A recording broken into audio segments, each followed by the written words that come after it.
What is up, folks? Welcome to the latest episode of the Harold McBasketball Show. I am your gracious host, as always, Harold McBasketball, along with my co-host, I know Ball Paul. Paul, we got the playoffs coming up right now. Final playing games are happening as we are currently talking. Playoffs officially start tomorrow. How are you feeling? We're finally here. Yeah, so currently it is 9:30 p.m. The Heat are it's last minute of the game. They destroyed the Bulls.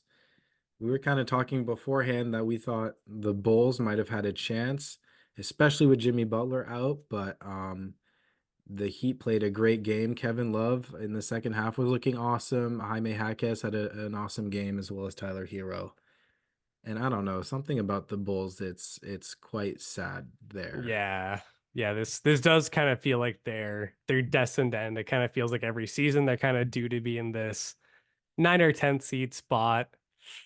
Maybe they'll get a game, but never enough to actually get into the actual playoffs. Very sad spot. Like we've been saying for a really long time, this team is very desolate right now with the talent they have. They're pretty good. Kind of lack a true superstar to actually put them over the top. But I think the silver lining though is I think some of the younger guys played better.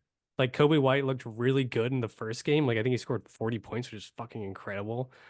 He's looked awesome all season. Probably going to win Most Improved Player of the Year. Caruso still has value, so I think there is room for them to kind of like hit like a soft reset, get rid of some of the younger players, or sorry, get rid of some of the older players, keep around the young guys, kind of build around Kobe White a little bit. But they've been due for a couple of seasons now to probably go into more of a tank mode and try to get some more young talent. So I think the direction's clear now. I think it's time for them to hit that and give her the Heat. I don't expect them to be super competitive round one without Jimmy Butler, but I think overall like they're still a very competent team. Mhm. They've been pretty impressive in the playoffs, so I think they'll still be decent against the Celtics, but yeah, we'll kind of see with that. But good for them for actually like locking up that eighth seed. Like, I think they deserve it. I think they are the better team even without Butler. Yeah, for sure. And we saw them doing their zone against Philadelphia, which worked very successfully. Ultimately, they lost that game. But I think it's going to be a great kind of test slash warm up for the Celtics. Obviously, I expect us to be able to close that series out fairly easily, hopefully in five. If it goes to six, that would be unfortunate. And anything past that, I think is a major red flag. But yeah, they run a really tough zone. They're super competent, and I think that'll be a nice kind of first step for the Celtics and their number one ranked offense on their way to, fingers crossed, a championship or at least a very deep run. So I'm looking forward to the Heat series. As a Celtics fan, I'm a bit happy that Jimmy Butler is not partaking, but obviously, that injury is unfortunate, and he's such a dog, and he played through that injury against the Sixers, which is kind of crazy. So, yeah, condolences to Heat Nation there because that does suck, and that would have caused us far more of a headache with Jimmy Butler playing for sure. But I'm sure Bam and Hero are going to still cause us a nice little headache. So Yeah, I think the Heat will still be like very competent even without Butler because they still have great talent. Like the Rozier trade, although he hasn't been playing in the play-in, I imagine he'll play round one. yeah, He's been playing pretty well for them. Hero is still an awesome player. He's developed super nicely. Like he's literally just an incredible scorer. Bam's amazing. So even without Butler, I think this is still a pretty competent team. I would not expect them to go out easily in the first round, even without Butler. I think it makes us Celtics fans sleep a little bit better at night knowing they don't have Butler. yeah, Because all of a sudden I'm not like super worried about this series. Whereas like before, had they had Butler, I'd be like, oh my God, this is like a terrible spot to be in. There would be huge like upset 1-8 potential if Butler was playing. I think without him, the concern's kind of gone, but yeah. I still expect it to be a good series, but definitely a little bit easier on the Celtics. Probably worse for the product on the court without Butler, but I don't know. As a Celtics fan, I'm a little bit biased, and you know, we're never rooting for injuries. Like obviously, we're always hoping that the teams face each other at full strength, but it does help the Celtics fans sleep a little bit easier at night, knowing that Butler is probably not going to be a part of this series. Yeah, but on paper, last year, they didn't have Hero, they didn't have Jaime Jaquez, obviously, and they didn't have Terry Rozier. So now they have those three players instead of Butler. So it's going to be competitive. I think my official pick will be Boston in 6. I think the Heat will still kind of give us a nice headache and a bit of a wake up call, but ultimately the Celtics healthy is, I think, a far superior team. So I think so too. I think 6 is a good call, but like, yeah, you do also have, like, the Terry Rozier homecoming where it's like obviously he was the Celtic, got rid of Kemba, did not work out great. Played awesome for Charlotte, had a little bit of a transition period with the Heat, but started playing awesome again towards the end of the year. He's gonna have an expanded role now for the Heat team without Butler. So I'm super interested to watch him play because I think he's gonna be awesome. Like he could be the top scorer for the Heat in this series. I think it's gonna mhm. be a big headache for the Celtics. I think you're probably right. That's why this becomes, maybe a longer series than people would like it to be. When you're the 1 seed, you're always hoping you knock out the 8 seed probably in like 5 games, 4 games if you're lucky. But I do expect the series to still be competitive. So I think 6 is probably the right call here. But the Celtics are just such a dominant team right now. It's like I think they've got by far the best starting lineup in the league. I think they're also one of the deepest teams in the league. They should handle business here, and anything less than that would be a catastrophe. For sure. Yeah. So lock it in. I guess both of us, Boston in 6. Yes, yes, and we all knew that. Like we're biased Celtics fans here. Like we've always been very open with that. So that's a pick. We're obviously both going Celtics here. Like that's kind of a wrap up for us. But I guess we'll start with the East then. Yeah. Um, Super exciting series. Like maybe one of the most interesting in the first round is going to be Knicks and 76ers. I have waffled on this a ton. Yeah. Um, what's your pick here, Paul? You've always been a big Knicks guy. You've always kind of seen them with this up and coming team. Hmm. Even before they kind of reached this point to where now they're the second seed. Don't think anyone saw that coming. Like they've been absolutely incredible this year. Defense has been awesome. Brunson is in the running for the MVP this year. Probably not gonna get it, but I think still gonna be top 5 in votes. How do you feel about this series? It's super interesting, especially with Embiid back now. Yeah, no, this is so hard to predict. I think the season series between the two teams, the Knicks got the better of them 3-1, but I think Embiid played in one of those games, which they did end up losing. But um, it's tough to know how these teams are going to match up. And frankly, I'm just a big fan of both of these rosters. They're so awesome. Um, it's so tough to pick, and I'm not even sure at this moment. I think I can say it'll go to 7. Um, and I think I'm leaning a bit New York, but I've Ooh, recently really I come to like it. love this Philadelphia roster. So I don't know. I think maybe we can talk it out, and my mind could change. How are you feeling, I guess? This is also a series that I'm like very willing to like waffle on where it's like so hard to pick where the Knicks have been not only like super consistent this season, but they've been beyond electric after the All-Star break. Part of it was like Randall and a couple other injuries happening, but after giving like serious extended minutes to Josh Hart and Dante DiVincenzo, it's like not only is like the defense really exploded, but like the offense too, where like both those guys are like lights out shooters, especially DiVincenzo. Like I think DiVincenzo is taking like 9 threes a game this season, like something ridiculous. Wow. He's been an absolute sharpshooter for them. He's absolutely incredible. It's like the offense is like super potent with this like 3 guard lineup between like Brunson, DiVincenzo, Hart. And then like you've got Mitchell Robinson back now, who's like supposed to miss the season. Incredible defender. Hardenstein has been like absolutely beautiful for them. They traded for OG Anunoby, who's been awesome like always and has been great for them. So it feels like a really complete roster with New York. You've got a great coach in Tibbs, who's also this incredible defensive coach for this really good defensive team. And it just feels like a very pure basketball product that they're putting on the court right now, which I love. Like this Knicks team is so good right now. Yeah. But then on the other side, like you've got the Sixers and Embiid, which is a team that probably would have had the 2 seed had Embiid stayed healthy the whole year.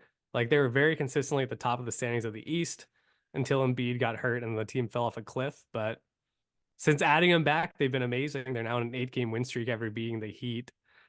They look super good. Embiid is obviously one of the best players in the league and was on pace to be MVP again had he not been hurt. So I don't know. It's hard. Like I think they did good at the deadline getting Buddy healed. Like the shooting's really good around Embiid right now with guys like, you got Heal you traded for. Tobias is maybe not the most exciting player ever, but like great scorer, great shooter. Maxi's still incredible. Nick Batum like balled out in the play-in tournament. Yeah. So it's tough to pick. Like weirdly right now I lean towards the 76ers just because I think Embiid is going to be so dominant as he always has been. But like this is a series that I would choose to go 7 games regardless of who I pick. So it kind of just comes down to that last game and it's like I don't know. It's like I'm leaning 76ers right now, but it could totally be the Knicks. It feels like a bit of a coin flip right now. Yeah, like you said, the Knicks have been playing such a great brand of basketball. It feels that the Sixers are a bit kind of rockier in terms of their team chemistry, and obviously Hield is new to the equation, and he's really struggled with shooting recently, and beat back from injury. But that being said, the Sixers might have more talent and for sure more superstar talent, with Embiid being the best player on either team, and then Maxi. I mean, Brunson is probably the better player between those two, but it I, is I quite close. yeah, and I would say definitely after this year. Like Brunson has been so good this year that I would put him a tier above Maxi. Like Maxi's great. I think Yeah. Maxi's kind of like a fringe all-star guy, whereas I think Jalen Brunson's like a pure like all-star starter caliber guy, potential all NBA first team. Brunson has been so incredible this year. I think he's one of the most natural scorers in the league. So he's been awesome. I think he's like pretty easily the second best player in the series. And that's kind of what's tough, where it's like I think the Sixers have the best player with Embiid. They've surrounded him with really great shooting, which is a brilliant strategy. Nick Nurse has coached really well for them.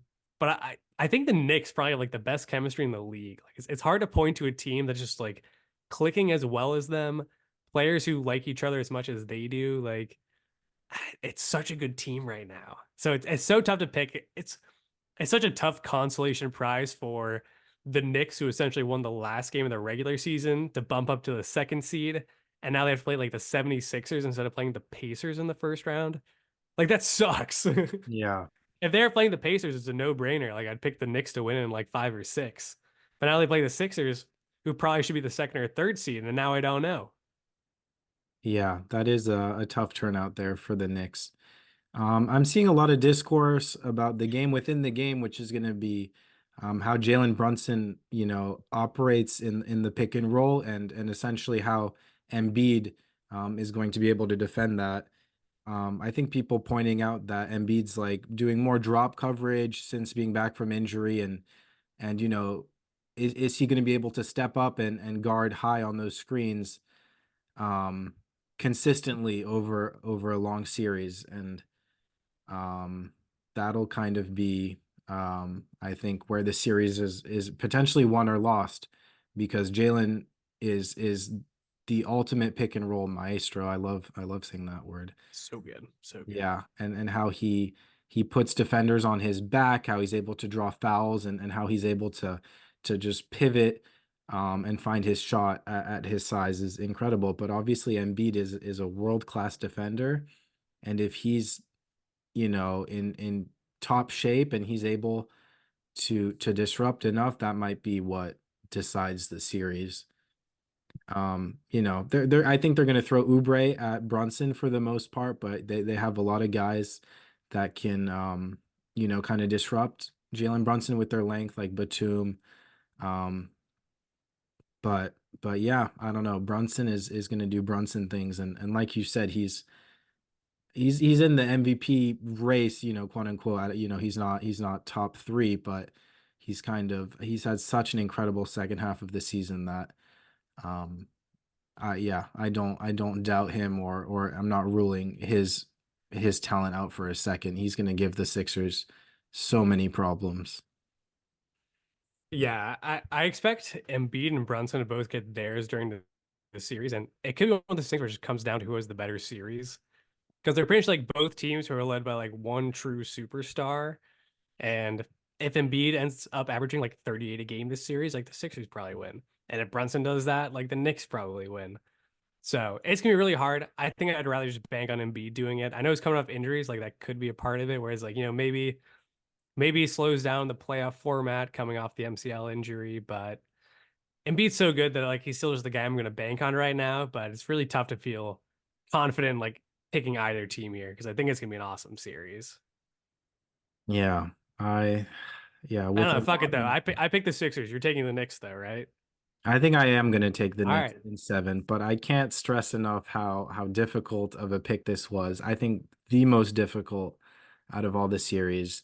And yeah, weirdly I'd kind of be happy if either team won. I kind of like both of these rosters, but yeah, I think the cohesiveness of the Knicks is special, and I'm going to kind of bank on that, and kind of also Embiid's maybe stamina, and maybe yeah, his inability to be able to defend like what the Knicks are gonna send at him. Yeah, and both these teams are awesome. Like I think whoever wins this series, I will probably take to win the next one because like winner of this would then go on to play with the winner of Pacers and Bucks. And like, we'll talk about the series in a second, but ultimately I just think the Knicks and Sixers are probably both better than the Bucks or the Pacers. So this might be our segue into Bucks and Pacers series. But I do think like Knicks Sixers is like such an insane series to have in the first round because it feels like a second round, even third round series to have. Yeah, totally agree.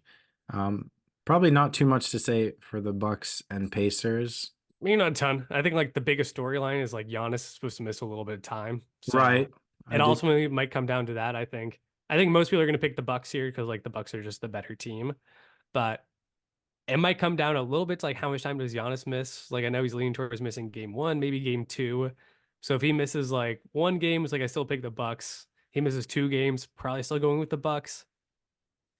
But if he's coming back like game three or four, then it's a little more up in the air. So it might ultimately come down to that. But I think I would still bet on the Bucks talent. Although like the Pacers have been fun this year, they made a good move by adding Pascal Siakam. They haven't totally wowed me with their play. I don't know why. I just like I feel like their product just isn't super impressive right now. So I think they're a good story. I think they're a really good young and up and coming team right now, but I think they still might be a little too young, inexperienced, lacking some team chemistry right now to be super competitive in the playoffs, especially against a team like the Bucks who have, tons of playoff experience. They have a championship under their belt. They're going against a guy like Dame Lillard, who's been a killer in the playoffs, even if it hasn't been his best year. Giannis might miss time, but like obviously a champion, one of the best players in the league. So I think it's a tough matchup for the Pacers. So I'm gonna go with the Bucks. It's like I think it's gonna go kind of long because Giannis might miss time, but I would still say Bucks probably in six. Yeah, I think you pretty much summed out how I feel as well. Um, but you can't sleep on Doc Rivers and his ability to screw a team's chemistry. That is true. That is true. That is like the underlying storyline for this series. And weirdly, after a scorching hot start to this season for Halliburton with some insane like, low turnover. I think he had some stretches where he had 25 assists and maybe no turnovers. Yeah. Coming back from injury, he's kind of been slow, but we've seen some great moments from Pascal in his absence and on his own. So um, yeah, the Pacers could be a bit frisky, and I guess I didn't really consider Giannis missing more than a game, but yeah, if he ends up missing 2 3 games, the Pacers could extend the series. Ultimately, though, yeah, I will pick the Bucks.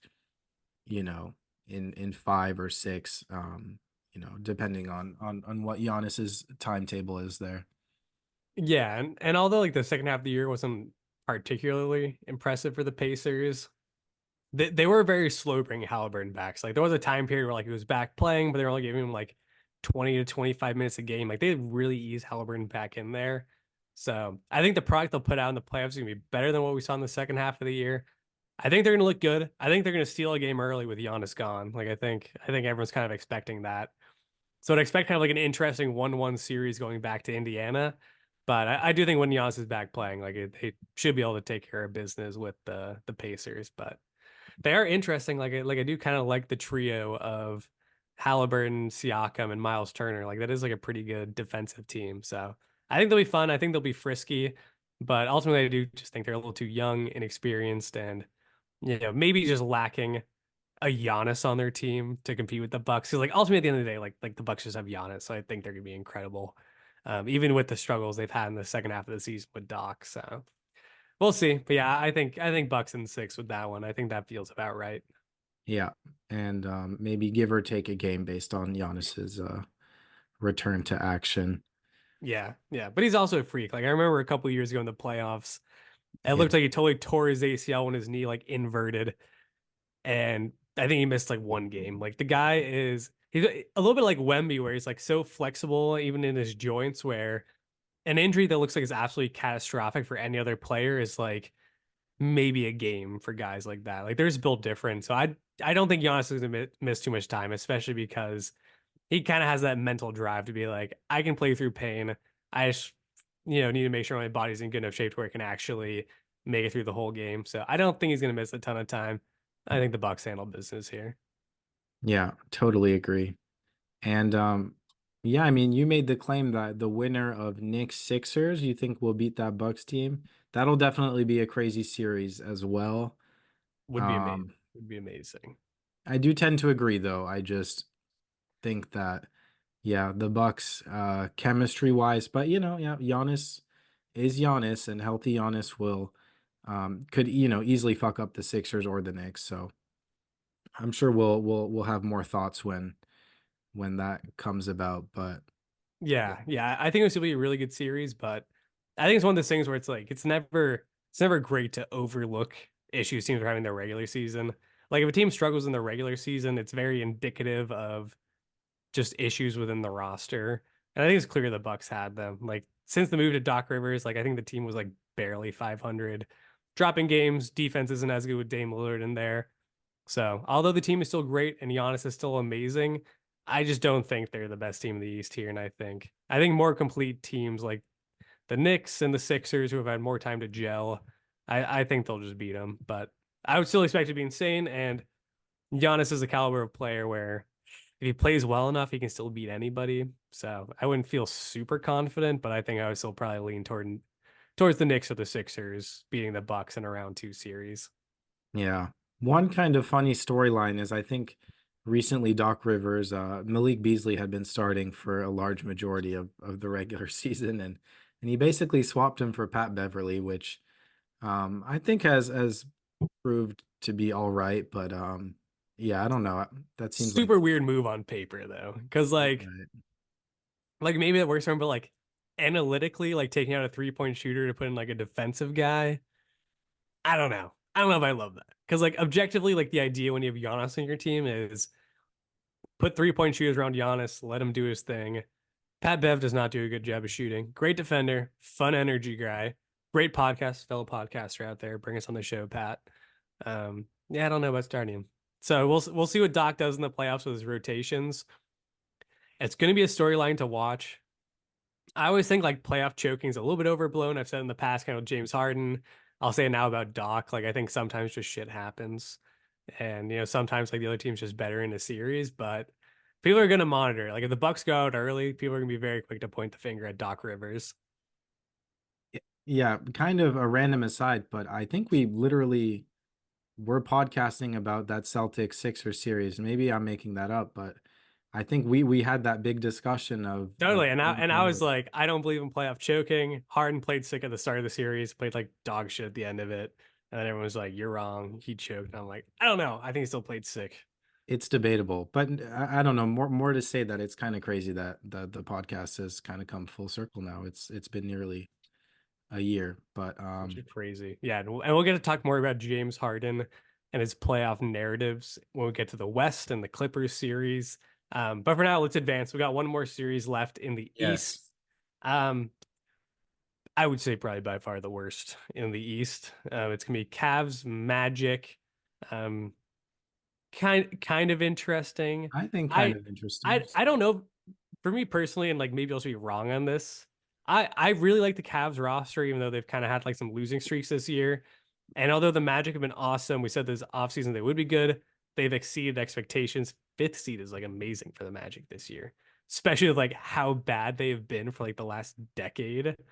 But I don't think I see it here. I think the Cavs match up really nicely with the Magic. I think there's a more star power. I think the Cavs should take care of business pretty easily here, but I also said that last year against the Knicks, and then I think they got swept. So I don't really know what to expect from this Cavs team, but like I do think they should handle business here. And I think they're an interesting team. Like I think they'd be very competitive in the second round against the Celtics. I think I disagree. I think that it's going to be a very competitive series. Let's go. This was about. We need more debates in this podcast. Yeah. I think, yeah, I don't know. I really like this Magic team. I think they have great chemistry. I lean Cavs at the end of it, and I think that Donovan Mitchell is going to be the best player on the floor. I think he's going to be um dominant, put simply, but the Magic, I think, have a pretty decent answer for that in their great overall team defense and a guy by the name of Jonathan Isaac. That if he's able to stay healthy and play like, Dude. dude, that guy is crazy. I agree. I agree. But he doesn't play a ton. But like obviously like Isaac is like an absolute freak. But I feel like the Magic are like yet to like fully unleash Jonathan Isaac. Yeah, Um, that would be such like a plot twist if they're like boom, like we've been hiding Isaac all year, trying to keep him healthy. Playoffs are here. Jonathan Isaac just like 35 minutes a game. I But don't I see think it honestly it'd happening. be really smart. Like he's always statistically been one of the best defensive players in the league. Like his per 36 is always like 2 steals, 3 blocks, something ridiculous. The Magic do play awesome defense. I kind of think their shooting is going to suck in the playoffs. Because like I don't know what guard rotation they're going to go with starting. Like, is it going to be like Markel Fultz starting point guard, Suggs starting shooting guard? But not great shooting there. I like Banchero. He's been really good this year. He was an all star, but still a little inefficient. Franz is awesome. And then I guess they'll go with Wendell Carter Jr. starting at center, who's good. But I just feel like when you kind of like, it's almost just a guy off. Like when you do the guy off between like the Magic and the Cavs, I just can't get over like the guys that the Cavs have, where it's like Mitchell, Garland, Allen, and Mobley. Like I still just think that's like a ridiculous starting four dudes to have out there. Like I feel like this team is just so good. They haven't fully put it together yet, but I think they've got such an awesome team to go on like a GE playoff run here. And I feel like they've got better guys. They're older. They're more experienced than the Magic. I kind of think they should handle this easily. It might be crazy to say, but like I think the Cavs might win in like five. Yeah, and I mean to oversimplify the series, like you mentioned, the Magic are a team that struggle with shooting, and the Cavs are an excellent defensive team, especially in the paint with the likes of Evan Mobley and Jarrett Allen. So they're gonna force the Magic to shoot. Guys like Banchero, I think it's his bread and butter is attacking the basket, drawing fouls, and it seems that sometimes he falls back on kind of the shooting, and that's where it kind of becomes more of a toss up, and I think it can hurt the team sometimes. That being said, I think there's a lot of red flags with this Cleveland team. Oh, totally. No, no, they've got issues. They've got issues. Yeah, Darius Garland has struggled mightily. Obviously losing to the Knicks in that fashion last year, I think is a major red flag. Yeah, and Um, their bench is also just terrible. their bench Like is they awful. Yeah. like they do have I don't even blank on a name right now. Who's their six man they have coming off the bench? Karis LeVert. Karis Yeah. LeVert is like a really nice six man to have. Like I'll give him that. But like beyond that, it is just like nothing. Like I think it's probably one of the most depleted benches in the league. And I like Max Strus. Like he was a good ad for them, great shooter. I think he does play like very nicely in that starting lineup, but it is like a little bit of a hole having him being your starting small forward. Like it just feels like he's more of like a shooting guard, I think, especially defensively. So there are holes in this Cavs team that I think the Magic can exploit, Yeah. but I just think they have enough guys, and I think at the end of the day, like Banchero would have to be the best guy in the series for them to win it, and I think Mitchell's going to be the best guy in this series. Yeah, no doubt. Mitchell is the superstar, Yeah, and the best you player on either team. you have to pick the Magic though for the podcast. Like, give us a debate here. You're the Magic guy. You're clearly hotter on them than I am. The Give contrarian me, the give me contrarian, games. Give me games and like a Magic win. Like what Magic in seven, Magic in six. Like what's the take here? Devil's advocate for me. yeah, I will always be the devil's advocate, and God knows he needs one. I just, yeah, I don't know. I have this vision of Donovan Mitchell being disgruntled and leaving Cleveland soon, and this could be A Paolo good take. A good Banchero and take. Franz's kind of coming out party, kind of demanding their respect as young superstars. Um, Franz showed me that he can show up in big moments for Germany this summer. Granted, I think he might have been hurt in like the finals. I know Dennis Schroeder kind of was the one to carry them at the end, but Baller.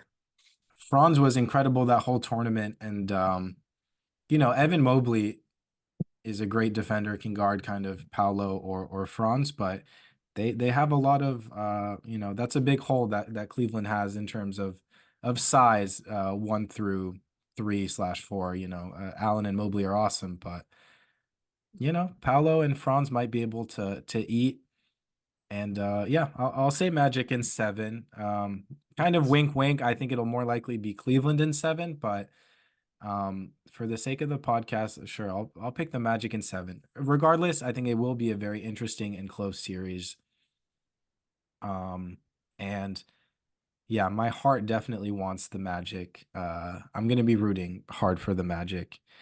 Yeah, Paolo shows such flashes, and so does Franz, and yeah, I've made my opinions clear on those guys. So Yeah, I do love the Magic roster, and I think there's like weird like what does the NBA storyline want here? Because like I think you're right, it's a good take where it's like Cavs lose in the first round again. Mitchell, like apparently like trade rumors are already starting where I just saw like a leak today where GMs are already like starting to put together their packages to try to acquire Donovan Mitchell this offseason. Feels like the Knicks being this good right now, this rich in assets that like he just has to get onto the Knicks at some point. That'd be so awesome for the league. Um, but like, is that the route the league chooses where it's like Cavs lose and then Mitchell looks for a move? Or it's like, do the Cavs advance? We get kind of this interesting Donovan Mitchell, Jason Tatum rivalry, which I think is like, we haven't seen a ton of it with Mitchell playing in the West, but I've always thought there was something there since preseason when Donovan Mitchell broke Jason Tatum's ankles, their rookie year. hmm, And I think like ever since then, there's always been this kind of like interesting dynamic between them. Same draft class, probably the two best players out of it. So I'd love to see that showdown of Mitchell and Tatum because I feel like it was always like a rivalry that was meant to be, and we just haven't seen it yet. And if interesting. the Cavs can get out of the first round, I think it would be electric. So I personally like really want to see that as an NBA fan. I think it'd be a super interesting matchup. And I think the Cavs are just built a little bit better to play against the Celtics. Whereas like if the Magic go on, I just think there's no chance. As fun as they are, like I just don't think they have the star power to keep up with the Celtics, but I think the Cavs at least have the defensive talent to compete. And if Mitchell's hot enough, he can definitely make it a series. So I think that'd be super interesting. I would love to see it, but we'll have to see what the NBA writers have in store for us. Yeah, no, and I think they'll keep it interesting, but yeah, I think I do tend to disagree a little that the Cavs are as well built and frisky. If and again, I think there's a very good chance that they'll be able to beat the Magic. I think 6 or 7. Um, but I don't think they stand a chance against the Celtics. I don't see it. Yeah, and there are probably some flaws in my logic here because I was been a huge Darius Garland guy. I think he's incredible, sick prospect, great shooter. He has not had his best year, so I think this year I'm No. probably overrating him a little bit. Like, and it really ever since Mitchell has joined the team, there's been a little bit of like the classic, just like two-star guards, like my turn, your turn kind of thing. Garland's been the guy to take a bit of a step back, and it's really shown in his offensive production. So there could just be struggles there to come in the playoffs. And as great as like Mobley and Allen are, it's like they're not really amazing offensive options at this point. So their offense could sputter in the playoffs. We'll have to see. It's like I'm still super intrigued by the team, but it is possible the Magic could stand a chance. It is possible the Celtics could stomp them. I still remain hot. I still think it's there. So we'll see. I'm still riding with the Cavs, but we'll see. This could be an interesting series. Yeah. The Magic just have my heart. They remind me of the Celtics, 4 or 5 years ago. Jalen Yeah, kind of they're Marcus awesome. Smart. They're They've got the awesome. two elite forwards. Uh, Yeah, and what I will say, like as we kind of like wrap this up, is like they really did like the rebuild the right way, where it's like they drafted well. They kind of did the thing where they take the best player available, and like that kind of gave them Bankero, which is like a sneaky great pick because he was not the predicted number 1 pick. I think it was supposed to be like Jabari Smith first, then Mobley, then Bankero. They decided to take Bankero 1, which was like clearly the right pick now in hindsight. So they did a really good job drafting and just grabbing the right guys. Franz was a steal. So The Vujovic trade worked out super nicely for them. So the team is run very nicely. Rooting for them. I don't know if this is their year, but regardless, the Magic have done an awesome job with their organization. Yeah, they have a great theme song too. They have the Orlando Magic, It's Orlando such a banger, Magic. such a banger. As far as like shticks go with teams, like that is like up there with Light the Beam. It's like I Yeah, don't know like which goes first, but like both are amazing. yeah, great sticks. Do you think we make this into two videos, kind of do a east or and west, or one long video? Call it right now. Uh, fuck it, let's do two videos, more views. We'll probably post them at the same time, but fuck it, two videos. All right, thanks for tuning in to the East predictions of the Harold McBasketball Show. And now we're gonna film the part two, but thank you. Please like and subscribe. God bless. Thank you all, and make sure to comment down below who you think you're gonna win this series. Let us know if our picks suck if they're good. All of the above. Thank you all. We'll see you in the next video. Bye, guys.